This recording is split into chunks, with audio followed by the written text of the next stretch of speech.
I like that some Sundays I come up here and it's overwhelming enthusiasm and I feel uncomfortable. And then this morning was absolute silence. Hurts the heart a little, guys. Hurts the heart a little bit. Okay? Oh, thank you. I appreciate that. I'm a beggar. Okay, so yes, like Sarah said, next week, in addition to a little bit of vision, we're going to celebrate some things next week. So we definitely want you guys to be here for our kind of technically our last summer service. And so we are finishing our series this morning that we've been calling The Beginning of Wisdom. We've been going through not the whole book of Proverbs, but we've been kind of picking and choosing and moving to a lot of different sections of the book of Proverbs, which is a book of wisdom. It's a whole book dedicated to giving us the best wisdom that God could provide us.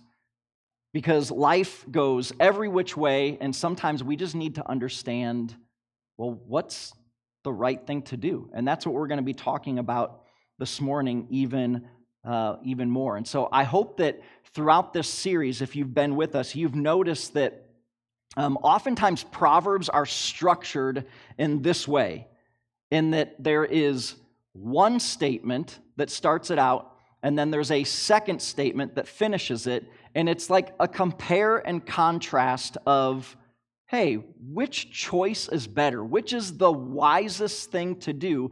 And oftentimes, it is also describing two different kinds of people. And it's begging you to ask the question of, well, which person would you rather be? This kind of person or this kind of person? And so that's what we've been looking at in the book of Proverbs. And this weekend, we had a leadership retreat. And yesterday, we played this game called Who is Most Likely? And so we were at the back of this room here yesterday, and we asked a bunch of questions of who is most likely to do ...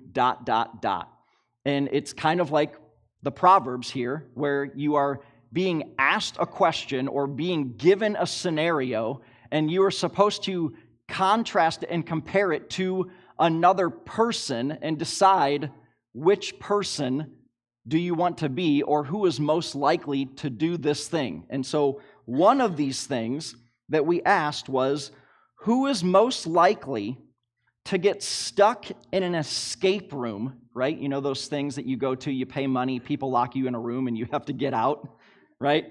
Who is most likely to get stuck in an escape room because they refuse to listen to the instructions? Okay? That was me. I am the person that is most likely to get stuck in an escape room and refuse to listen to instructions. Because one time, as a staff team, as a leadership team, we did an escape room, and I did exactly that. Not in an aggressive way, not in I was yelling at a person because I was mad at them, but I thought that when we got in the escape room, everybody was trying to solve the mystery, trying to get us out. I thought the person leading the escape room was part of like manipulating us and lying to us. And so I was just aggressively yelling at this 20-year-old some girl, "You're lying to us. You're against us." And it was not great. And when we got out of the escape room, the person working the front desk said, "What was going on in there? Who was yelling?" And so I am most likely to go into an escape room and not listen to the instructions because I am busy yelling at someone because I think that they're conspiring against us. Okay, so that's how you kind of look. You go, you compare and contrast. What kind of person do you want to be? Don't be like me in that situation. Okay, so here's the last proverb that we're going to go over in this series, and it says this. Proverbs 11:3, "The integrity of the upright guides them, but the unfaithful are destroyed by their duplicity." Okay, I want to make this message very simple, and I want to just look at the most important words in in this proverb. And I'm warning you, this message, it's a little in your face, it's a little aggressive, okay? Because these words in this proverb are a little aggressive, okay? So we're just going to start with the word integrity, right? It says, the integrity of the upright guides them. Now, this is something that I don't really know much about, but I know that there are people in this room that do know about this because there are people that are engineers, and especially when students come back, more engineers will understand something like this because there's a science behind it. But contractors and engineers oftentimes will talk about the integrity of the materials that they're working with, right? The integrity of steel. And you could put two different pieces of steel side by side right next to each other, and there could be a vast difference of what makes up that steel that would give it structural integrity, the strength to hold what it's supposed to hold. And not only hold what it's supposed to hold when even the most extreme scenarios try to take over and break it. Like, for an example, an earthquake. Would this piece of steel not only hold in just normal conditions, but during an earthquake, would it also have the strength and the integrity to withstand extreme pressure and stress? And so that's what it means to have integrity in this situation. It can take on the most extreme examples. And I want to give you one of the most extreme examples that we can find in the Bible where someone is under an immense amount of stress and pressure. And I think at times the Bible gives us stories written in a very extreme way. It doesn't mean that they didn't happen. It just means they are giving us the most extreme example so that we can see ordinary people, just like you and I, have gone through the test and they've still maintained their trust in God. Okay, so here's the most extreme example, one of the most extreme examples. It's this guy Job. Okay, and I'm just going to tell you how the book of Job starts out. I'm going to read you the first few verses. It says, "In the land of Uz, there lived a man whose name was Job. This man was blameless and upright. He feared God and shunned evil. He had 7 sons and 3 daughters, and he owned 7,000 sheep, 3,000 camels, 500 yoke of oxen, and 500 donkeys, and had a large number of servants. He was the greatest man among all the people of the East." Okay, now at this time, Earth population is probably not huge, but that's still an amazing title to have, right? He was the greatest man among all the people of the East. So that's how we are introduced to Job. And then in the next section, I'm just going to start summarizing basically the first 2 chapters of Job. In the next section, this creature, this entity, Satan, shows up. And Satan is a deceiver, he's a manipulator, he's a destroyer, and he comes to God one day after roaming throughout the whole earth, causing destruction. He comes before God, and for whatever reason we don't know, God basically gives Satan this idea. Hey, since you're going around causing all sorts of destruction, hey, why don't you give my guy Job a try? I guarantee you won't be able to destroy him. And Satan basically responds, I thought Job was off limits. Like, you've blessed him immensely. Everything he touches turns to gold. He has all this cattle. He's rich. He has an amazing family. I thought he was off limits, God. And God says, give it a try. But you can't lay a finger on Job. So Satan goes out, and first thing he does is he uses his manipulative ways, and he has many of Job's employees killed and some of his animals killed. And then Satan starts a fire that burns up more of his animals, his sheep, and burns more of his employees. And then Satan goes out and he takes out his camels and he takes out more of his employees. And then finally Job goes after Job's family, his own kids. His own kids are in a house. He sends a destructive storm, and the house collapses and kills his whole family. Well, then Satan and God have another meeting, and God says, I told you you wouldn't be able to destroy him. He's still holding strong. Even after you did all of that to him, he's still holding strong. But then Satan proposes one more thing. He's like, you haven't let me touch Job yet. I promise you, if I can lay my fingers on him and cause him physical pain, he'll bend, he'll break. His integrity will snap. God says, sure, go for it. You just can't kill him. You just can't kill him. And so Satan inflicts Job with painful sores from his head to his toes, like excruciating. It says that he's taking like pottery and scraping his skin. I'm sure it's like itchy and annoying, and Job, it's driving him crazy. But listen to what happens next. In Job chapter 2, verse 9, Job's wife said to him, are you still maintaining your integrity? Curse God and die. She's like, are you serious right now? Are you serious that like all these things that have happened to you and I, you are still going to stand here and say, God is still the one that you trust and that the one that you love and the one that you are going to be devoted to?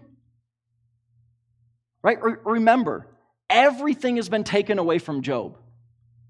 All of his cattle, which is basically his money. All of his employees are gone. And he just has this vast land, and it's just him and his wife, and they're all alone. And I think what's important about integrity is I think kind of what Job's wife is getting at is like, hey, Job, look around, dude. Like, there's nobody around. You don't have to save face here. You don't have to put on a bright smile. There's nobody here to see that you're making the right decision. Just say what you believe. Curse God. He's terrible. Look what he's done to us. Just do what you actually believe. Say what you really want to say. And here's what Job says. He says, you are talking like a foolish woman. Shall we accept good from God and not trouble?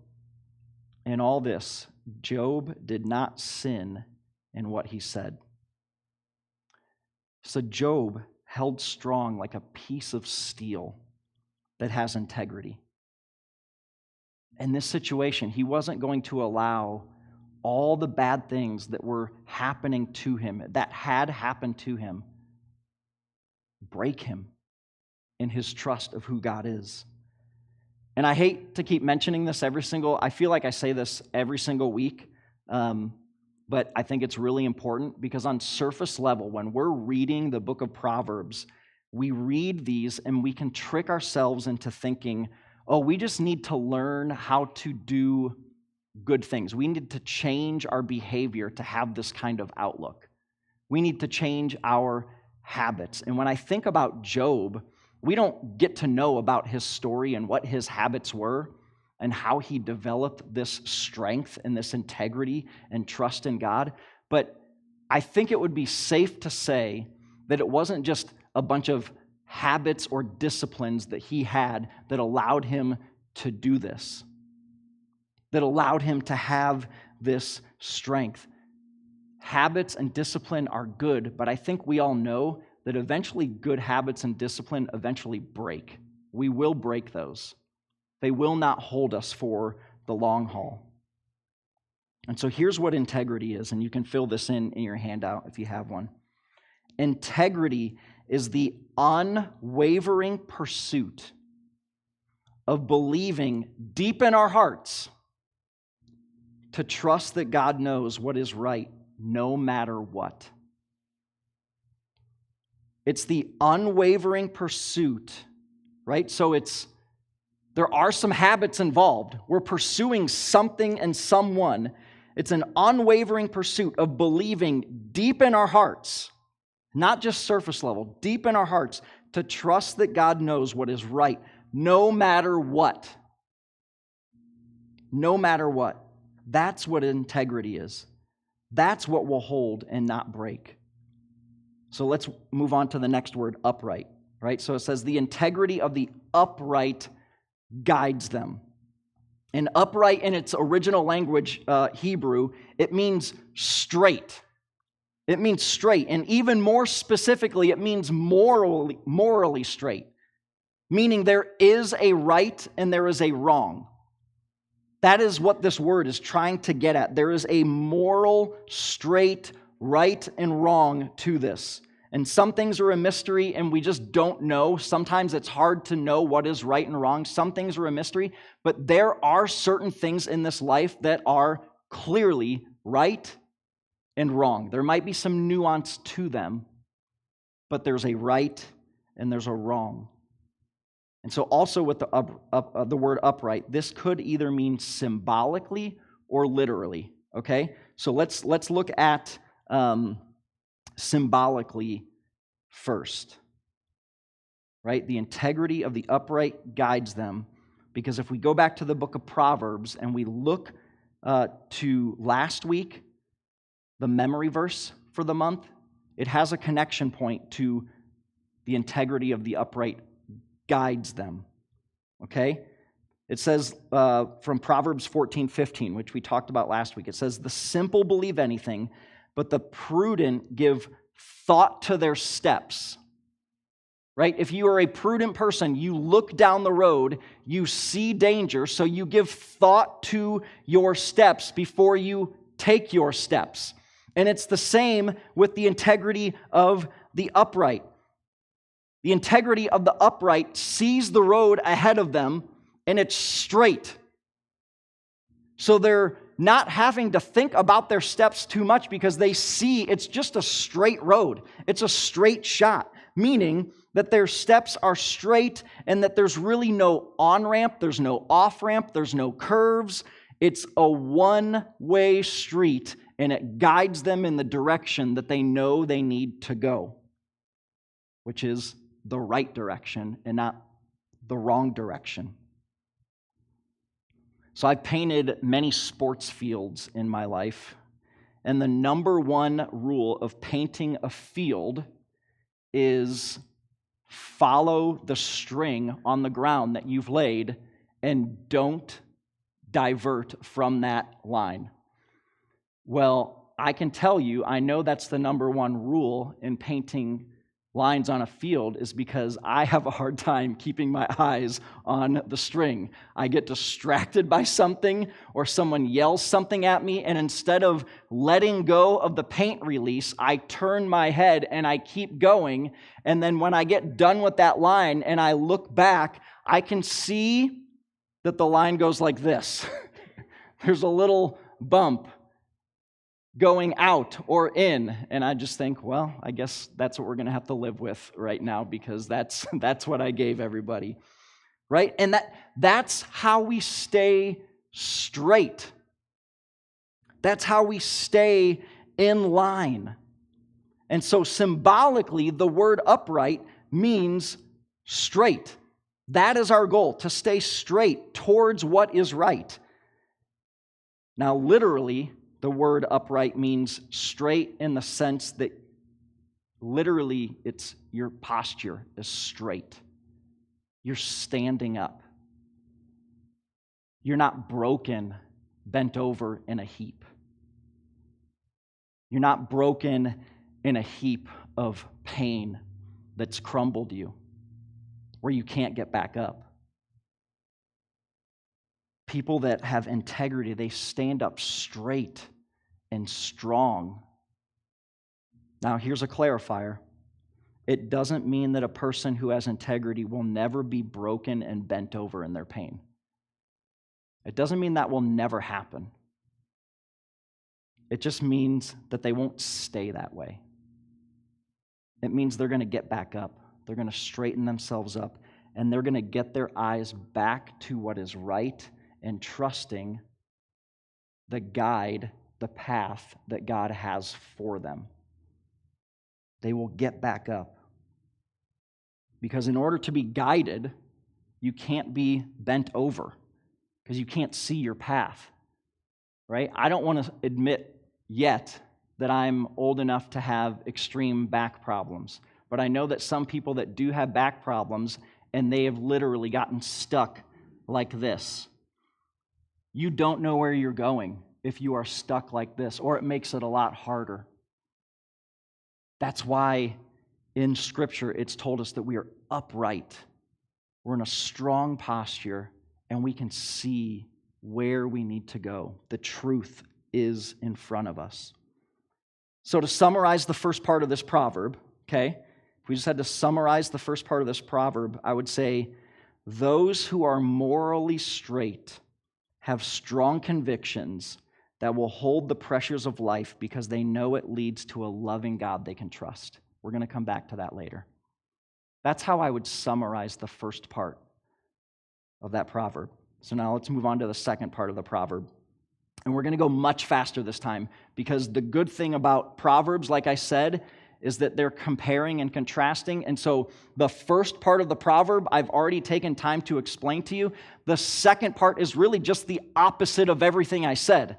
So I'm just going to move very, very quickly through this. So it says, the integrity of the upright guides them, but the unfaithful are destroyed by their duplicity. So we're going to look at the unfaithful, which means a person who either does not care about what is right and wrong, or someone who deliberately justifies and twists what is true. That's kind of what the unfaithful is. If someone who is upright, stands tall, knows what is true, knows where they need to be guided, the unfaithful are people that either they don't care about what is right and wrong, or they are someone who deliberately justifies and twists what is true. And then the next word is destroyed, right? It says the unfaithful are destroyed by their duplicity. Destroyed is a very strong word, and we're going to come back to that actually. We're going to skip over this word, excuse me, and we're going to come back to it. We're going to look at duplicity first.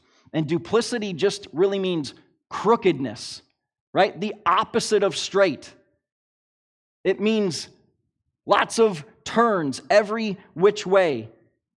And here's kind of how I picture it in my head, okay? These are not just normal turns that you would take like when you're driving, or a turn that you would take while you're walking around a corner and making a turn.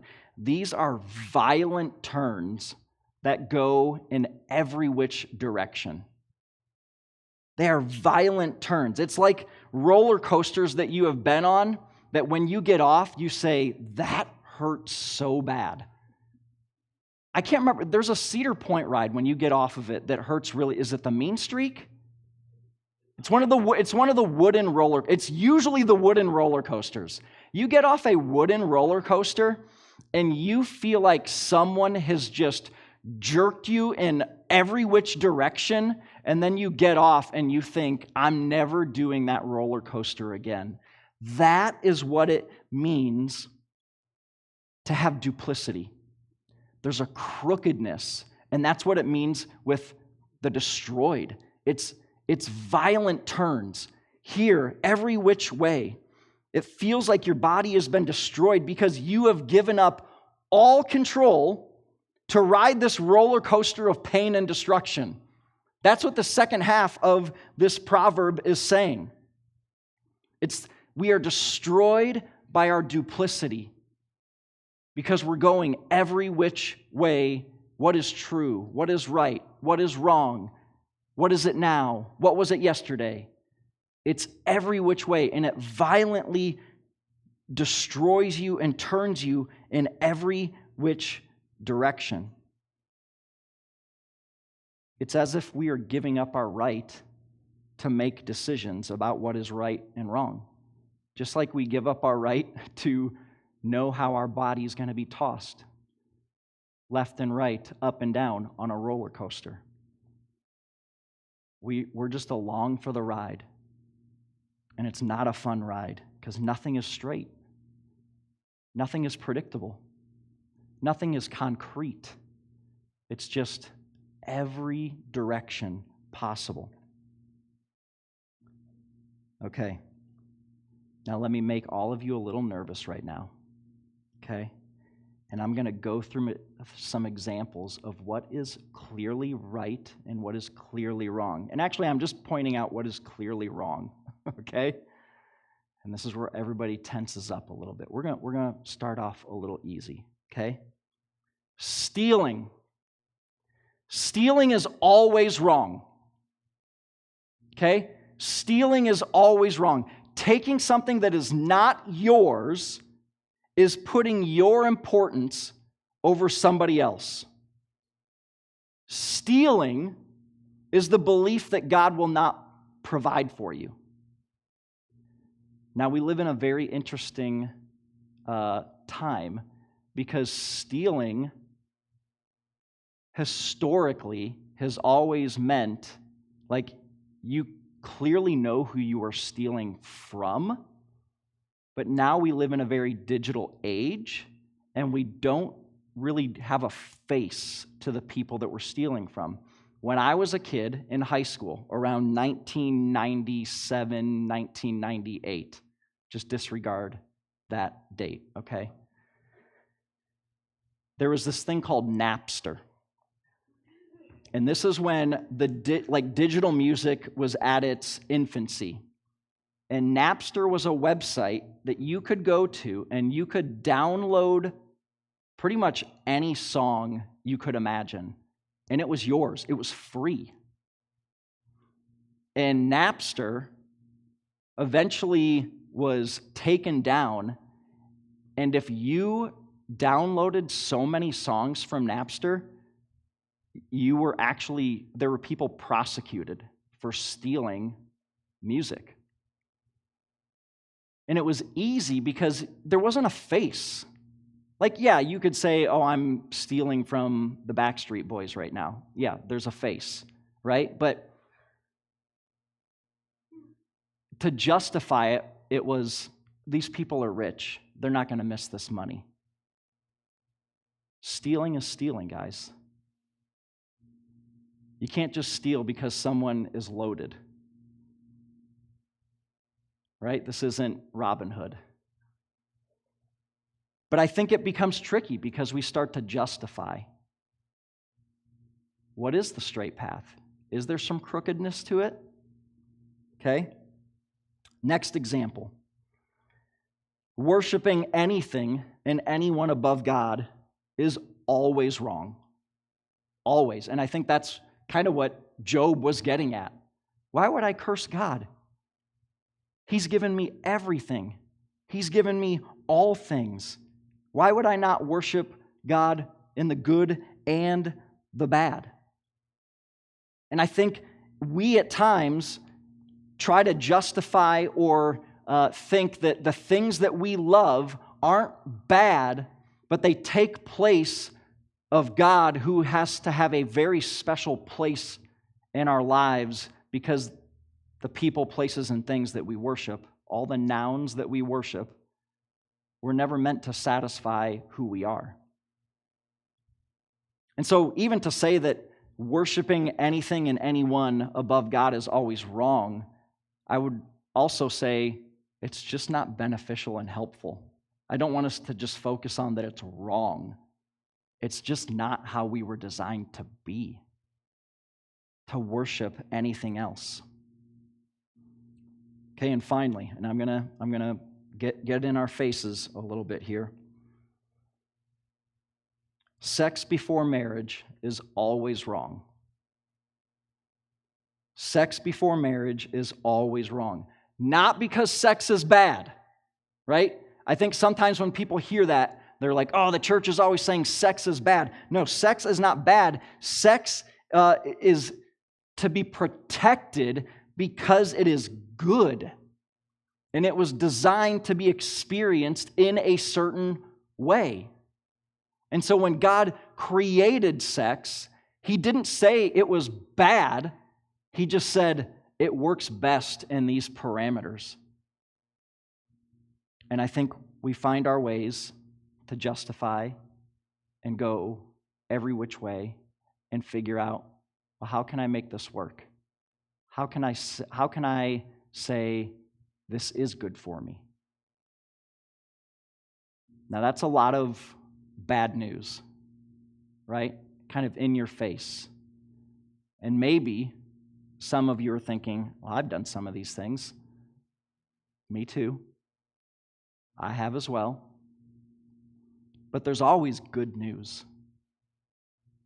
If there's ever bad news, right? If Proverbs is in your face saying these words of the upright and the people of integrity, and then the unfaithful and destroyed and duplicity, in bad news, there's always good news. And the good news for us is that we have a God that we can trust, and we have a God that is faithful, and we have a God that took all of that sin, all of that rebellion, all of us saying we know what is right, you are wrong, God. He took all of that and said, I still want a relationship with you. Even though you've turned your back on me, even though you've not picked the straight path, even though you've gone crooked and you are duplicit and you are not a person of integrity, He says, come to me. Let me show you a new way. Let me make you a new person, right? Not new habits. Let me transform your heart. Let me transform your mind. Let me transform how you view things and how you can walk through this life instead of being broken by every single thing in this world that causes destruction and wants to destroy us and wants us to see us break and fall. Let me show you how to stand up straight with integrity, to walk with integrity, and that when you get knocked down, you can stand up again. Not because you're strong, but because I'm a loving God that you can trust. That's the good news, is that in all of that mess, God still looks at us and He says, I love you. Let me show you something new. And so here's what I want for everyone here this morning. And I already said it once this morning. I said we were going to come back to this. I want us to become people who are morally straight, have strong convictions that will hold through the pressures of life because they know it leads to a loving God they can trust. I want us to become people who are morally straight, have strong convictions that will hold through the pressures of life because they know it leads to a loving God they can trust. Quick clarification before we finish up here. Just because you have strong convictions doesn't mean you need to be a jerk with strong convictions. You can have strong convictions and you can stand for morally upright things, and you can lead a life of love and compassion for people. They can go hand in hand. I think sometimes we only see one version of people that have strong convictions, and they don't seem very nice or compassionate. But we can do both. And here's how we do this. Okay? I'm going to make things real simple. How do we become people with integrity, with strong convictions?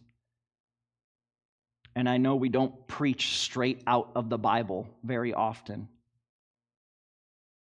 And I just read it off my iPad. But knowing this is one of the most important things that you can do to build strong integrity. This is our source to know who God is, who we are, and how we fit into this world that God has created us to be in. I think there's multiple ways that we can learn those things, but our greatest source is this book that was written thousands of years ago that give us real experiences of people knowing God, trusting God, living with God, walking with God, and Him showing us who He is and who we are. I think we need to be in our Bibles more and more. That's how we build strong integrity. That's how we know where we're being guided and how we can stand up tall and strong and be strengthened in those things, in our convictions. So that's what I want for all of us here this morning, is that we would become these people, and the way that we would become these kinds of people is to know His Word, God's very words to us. So that's how I'm going to pray as we finish up here. God, we need You. God, I feel like I'm standing up here week after week and I'm saying these words to myself. And I'm telling myself over and over again, God, I need more of You. I need less of me. And God, I pray that we would be people that would know what is right, what is wrong. That we would have these strong convictions, not just to argue about to the rest of the world, but to have these strong convictions that guide us to our loving Father. Because we know what You've said is right and wrong is what's best. And we can trust You in all circumstances, no matter what, just like Job. Strengthen our hearts. Strengthen us as people of H2O.